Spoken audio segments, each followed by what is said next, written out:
He's helped over 100 entrepreneurs pull off the most important move of their career, which is exiting their business with dignity, clarity, and a bigger payday. He's the escape artist. It's John Martinka, and he has an excellent book called Exit with Style, and we are going to find out about how to get a business that we can sell, a business that does not depend on us, and this applies if we're a buyer or if we're a seller. And John isn't just about closing deals, he's about changing lives. It's the Marketer of the Day podcast with Robert Plank.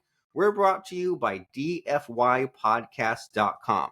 And you can scale your show on autopilot. You can have a podcast. You can have these amazing stories. And the amazing story we're going to hear today from Mr. John is about how to overcome that owner's trap. And if you have a business, you're looking to scale, looking to acquire, looking to sell, looking to get out, then he is your guy. And his website and his company is nokomisadvisory.com. That's NOKOMIS advisory.com. And so we're here to talk about it, to exit with style, grace, and more money. Mr. John, glad to see you. Glad to be speaking with you. Welcome, Robert. Glad to be here. Yeah. And so what are you all about? Like, I did my best to talk you up, introduce you, but what has you so passionate, focused, excited these days? Well, if we're talking business, it's we change lives. We help people get into business. We help people get out of business, mostly on the latter part. And if they do it, like the title of my book that my daughter co-wrote with me, Exit with Style, Grace, and More Money, says what it's all about. And there are right ways to do it. There are wrong ways to do it.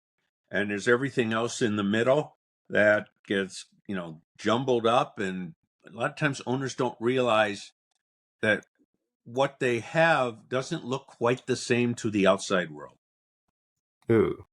Yeah, like I've put all this work into it. I've done the sweat equity, but like you care about that, but no one else cares, right? Because they're all about, if I acquire your company, what will that get me? It's great that you're a hard worker, but in 2 years from now, when you're gone, what's the tangible result? Yeah. So and it's not the sweat equity as much as the little traps that reduce value or turn a buyer off. And the biggest one, and it's become quite a popular topic, I've noticed, in podcasts, articles, newsletters, is owner dependency. I've got owner dependency. My daughter works with me. We got a couple newer guys on our team, but I'm the one that drives everything. I have a good friend. We do joint marketing together. He's got a consulting business. They've got 30 some people, and he says the business is too dependent on me still. And when it comes to sell a business, that's the last thing a buyer wants. They want a team. They want a management team. They want employees who can do it without the owner there. You want management that can drive new initiatives and get things done the right way.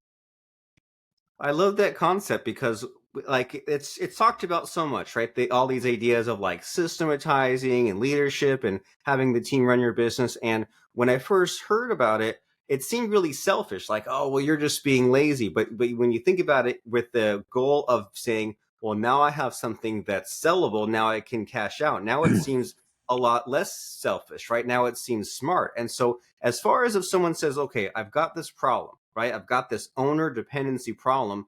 How long does it take to owner that business? Or like, it seems like a painful process to get there. Yeah, it can, and it depends on how motivated the owner is to let go, because there's a lot of people who think, hey, if I'm not doing it, if I'm not important in my company, what use am I? Well, the opposite is true. So if I will share a story, it's one of my favorites. It's from a client I think over the years did 5 different projects with. We helped him buy another company, looked at other ones, but this one was before any time to exit. He called me and he said, look, we're not making enough money. And he had a nice service business. He had about 50 employees, and top line was pretty good. Bottom line wasn't, and did some of the usual things many others would do. I evaluated the company and him, and I met with almost all of the 50 employees in different focus groups. And then I met off-site with the 4-person management team. And everyone was very candid. And what it came down to was nothing happens until it crosses the owner's desk. Hmm. So the owner's desk would pile up. And by the way, he liked to travel. Oh no, And not a good things would combination. pile up even more. So he realized, he smart enough to realize it. We put in a plan to delegate. We did that. That took a while. I mean, it was constant check-ins, weekly basis. But after a few months, and he calls me and he says, I say, how are things going? He says, well, my people are complaining because I've delegated so much to the management level. They're now saying they have way too much to do. And I said, well, teach them how to delegate to the ones below them and keep it Mhm. going. And you talk about a happy ending. A year later, profits had quintupled, 5x what they had been. Just getting him not to be the bottleneck. Well, very cool. And when I talk to guys like you, and I talk to the M&A guys, it's a completely different mindset than what you're used to coming across, right? Like when I talk to you, it seems like there's kind of like the peopling, and like you say, you met with each person, and there's like a kind of a financial oriented mindset, and there's like figuring out the problems and asking the questions and drilling that down to the sub questions. But you tell me, like, what are the success factors? These people that, they're serial entrepreneurs. They buy and they sell, and they buy and they sell, and they make money along the way, or they have just their house in order. Like, what do you think are the do's and don'ts? Well, let's just first classify things, because the serial entrepreneur who's done this, has started, has exited over and over, is not really who we're talking about, because they know how to build a team and systems and processes and adhere to them. What we're talking about is a founder or maybe someone who bought the business from the founder and has grown it nicely, but is still way too involved and Hmm. got into it because they like it. They like the product. They like the service, uh, and just can't pull themselves away, and they don't realize that that's an issue until it's, I really do need to exit. There's been a health problem in the family, or when we're not even talking catastrophic, we're not talking divorce, death, or disability. We're talking, just burnout, or the spouse is sick, or the spouse says our kids live hundreds of miles away. I'm not seeing my grandkids enough Hmm. because you're always working.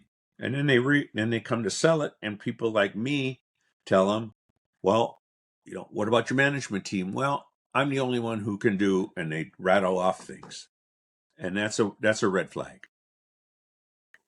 And is it a matter of it gets harder before it gets better? Because I imagine that if someone has this owner trap we're talking about, and they're doing too much themselves, then it's sort of working, but it's kind of not working. But then to continue that, plus then to go through like the growing pains to then offload and train and delegate and do all this other tasks, it seems like it's kind of like you have to like double your efforts to then get the end result. Is that on the right track? Like it seems like a big undertaking to transition in this way. If there's no management team at all, there's just employees, you're right.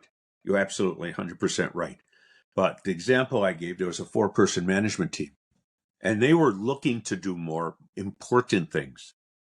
So they bought in right away, which made it, as I said, it was only a few months, and they were saying, you've delegated too much to us. Okay, now delegate below.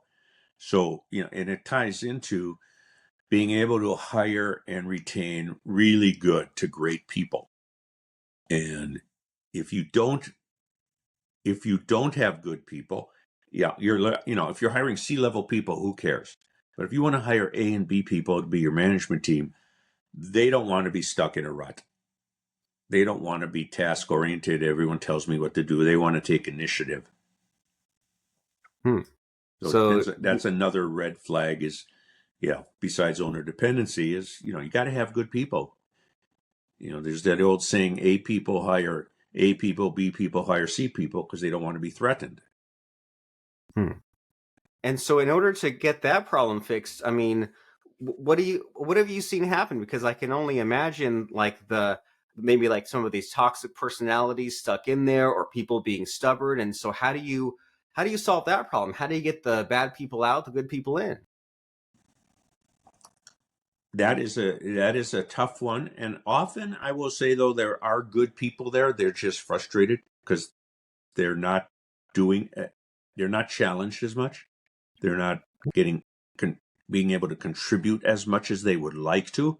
So a lot of times it's just a mind shift from the owner to use those people more. And I'll give you a really good example. It's a transaction we had earlier this year, and the owner had removed himself so much from the business that he was just doing some biz dev, industry contacts, things like that.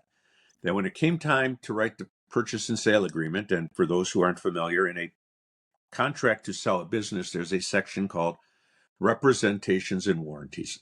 And what the seller is saying is everything I have told you that is listed at the end of this agreement is true and correct. And so I'm representing it as true and correct. I am warranting it. And if I'm wrong, I'm going to pay the price.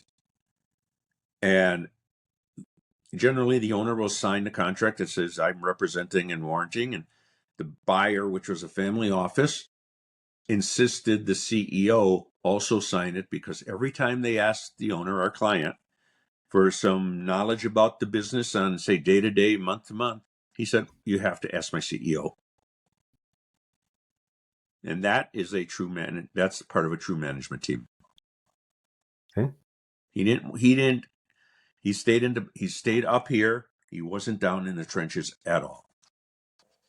And that's a good thing, right? That It's a great thing. he's not just the, like we said, he's not the bottleneck. There's other people involved, and I'm curious about the red flags for both the buyers and the sellers. Like you tell all these great stories. Like, what are some things that are just you see again and again that we need to maybe stay away from or keep in mind? Well, from the owner seller side, a big one besides the dependency on the owner is financial statements, poor financial systems, so therefore inaccurate financial statements, and you don't know are these numbers real? Does the same thing get put in the same expense line item all the time? Are they writing off personal expenses through the business to save taxes? Which, by the way, is very short-sighted when you think of taxes without state taxes. They're maximum 30-some%, and if you're getting 5 times or more your profit, it takes a lot of years of saving 30-some% to equal 5 times that tax saving. So not good financial systems and statements, and other dependencies, customer concentration. Maybe only one supplier for something that's very critical to the business, and if that supplier goes out of business, you're in dire straits. Or as I saw in a company last year, 2 years prior, during COVID, their only supplier of their main product held them hostage and said, "You will buy this amount at this price over the next 12 months, or you don't get anything." And their swing in profits was horrendous, but they couldn't get it anywhere else. So it seems like if we have this better goal and strategy, which is to make the business sellable or exit or make it in such good shape that maybe we don't want to exit, or we can if we want, we just have these choices, that seems like a better path to be on. And it seems like a lot of the advice that you're giving us here is about the more long-term thinking, right? The delayed gratification. Even that example you just said of, well, I can save taxes now, but then in the long run, it screws up your possibilities, your chances. And hopefully we don't have one of these really emergency life situations. But if we do, hey, wouldn't it be great to be prepared, right? It's kind of like if there's a fire or an earthquake and you have your go bag, you have your first aid kit already at the ready. But you tell me, because this is such a fascinating business, and I think it's alien to some of us, but for the right people, it makes a lot of sense. And so what do you wish people knew about selling a business? What's maybe not talked about or what's misunderstood? Well, some of the things that are misunderstood are, what drives a deal, and it's not the price or the amount of money at closing. What really drives the deal is, first of all, motivation. The seller has to be motivated to sell at a fair price, at a not that someone's going to pay me 3 times what it's worth, but a fair price. And a buyer has to be motivated, whether it's an individual leaving the corporate world at, so we say, the smaller end of the spectrum, to private equity and family offices or other companies wanting a, a, a deal, an acquisition. They both have to be motivated. And then it's relationship. Uh, I have an investment banking friend who deals with companies much larger than we do. And we agree on one thing: it's a relationship business. If the seller doesn't like the buyer and the buyer doesn't like the seller, which means trust on both sides, there's not going to be a deal. So it has to be a relationship. Because a lot of owners are concerned about their legacy, their employees keeping their jobs, things like that. And Yeah. then it's education. I need you don't sell a business doing 5, 10, $20 million a year for the same multiple of profits, the price earnings ratio in publicly traded stocks, as a company doing 100 or 200 million or more in sales. So everything has its stratas of valuation ranges. And education is, you will be frustrated. Don't expect it to go smooth. This is not like buying a house where you want to sell your house, Robert. You put a sign up. You first of all, you clean it, paint it, fix it up, and then you put a sign out front, and someone wants it, and there's a set process in the business. You think of a home inspection, but a lot more detailed into the nooks and crannies of your business. And as a good friend of mine who sold his company to a private equity firm said, it was a financial colonoscopy. So, and you can apply that to other things that you're going to look into. So all those things really come before a lot of the stuff we've already talked about. And buyers want to see a growing company, little to no dependencies. They want to see, any IP is protected. They want these days IT. Is there good cybersecurity in this company? HR is a big trap. You're in California. I'm in Washington. They're really close on being very employee, or say favoritism to employees. Yeah. And owners have to be careful. All the little rules. So all those things go into it. In a Yeah. growing company will do so much better on the market. As I think it's the only joke business appraisers know is, well, if I tell you there's two companies and they're each doing 10 million in sales and they make 15% profit, would you say in the same industry, would you say they're worth the same? And most people go, yeah, I'd say so. He says, what if I told you one company over the last 3 years has had sales of 6, 8, 10 million, and the other one has sales of 14, 12, 10 million? Well, which We one's want the worth bigger more? number. Yeah.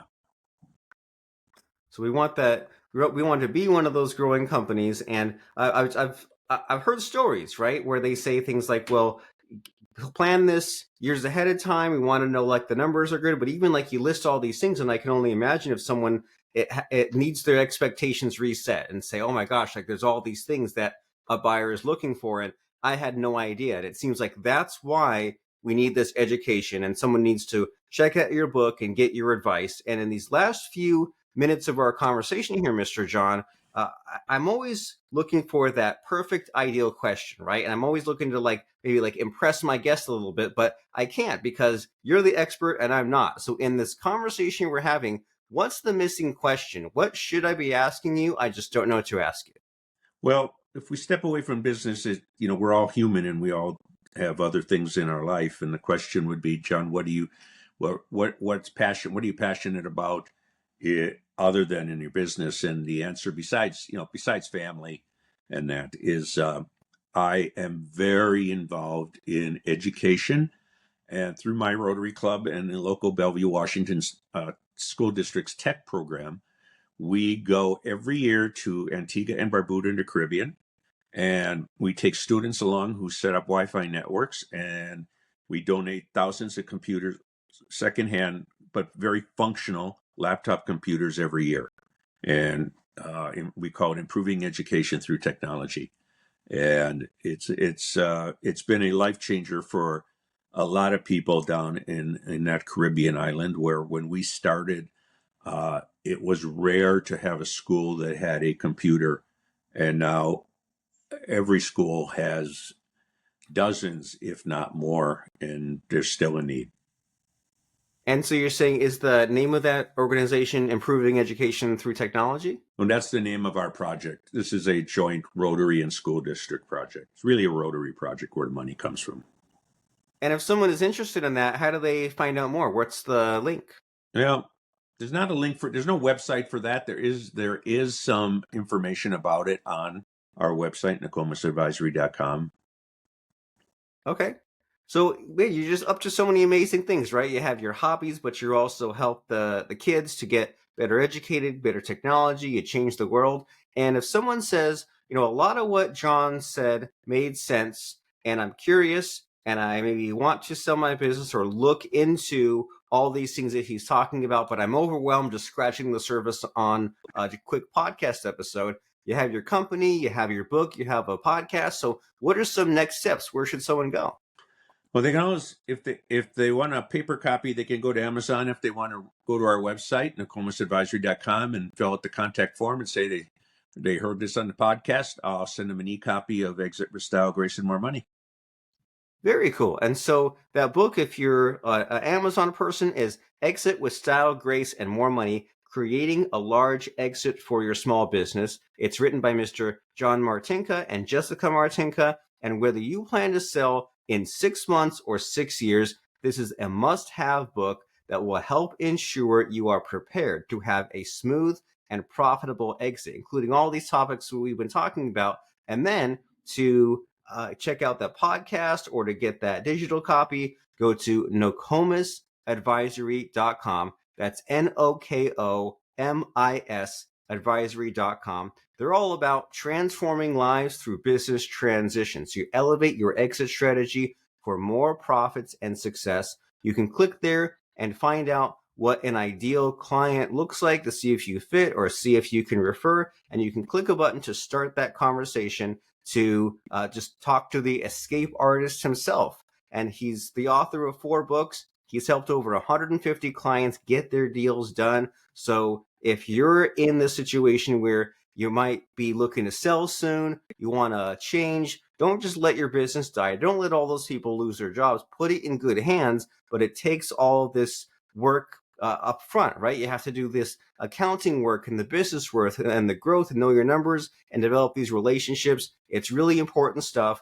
Don't go into it uneducated. Don't leave it up to chance. You didn't start your business by accident. Don't sell your business by accident either. So nokomisadvisory.com, John Martinka, Exit with Style, Grace, and More Money. And then what's the name of that podcast? Getting the Deal Done.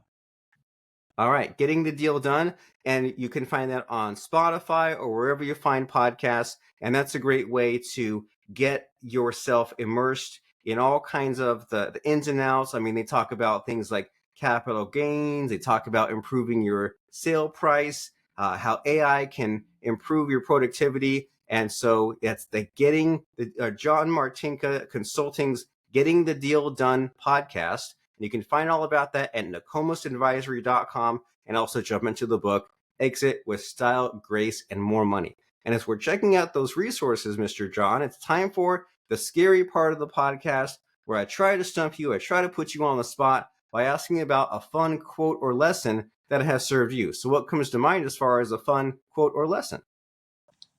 Well, I'm going to tell you what's on my desk and a piece of paper on my desk as far as in business and, let's say the promotion of your business or my business. And it has 4 words on it: to be aggressive, shameless, faster, and edgy. Aggressive, shameless, faster, and edgy. And why those words? How did you come to that Well, I got conclusion? them from a mentor of mine, and you try to do that. The world is a fast moving place, and if you're not, if you're waiting for the phone to ring, I don't care if you make widgets or you give advice. The phone's not going to ring unless you're aggressive and you're doing something, and you can't be too bashful. And speed rules, right? Oh, And yeah. so does edgy. I mean, we're not talking as edgy as all some of the will be very nice and say some of the language on social media, but you have to say it the way it is, because if you just sugarcoat things, no one's going to take action.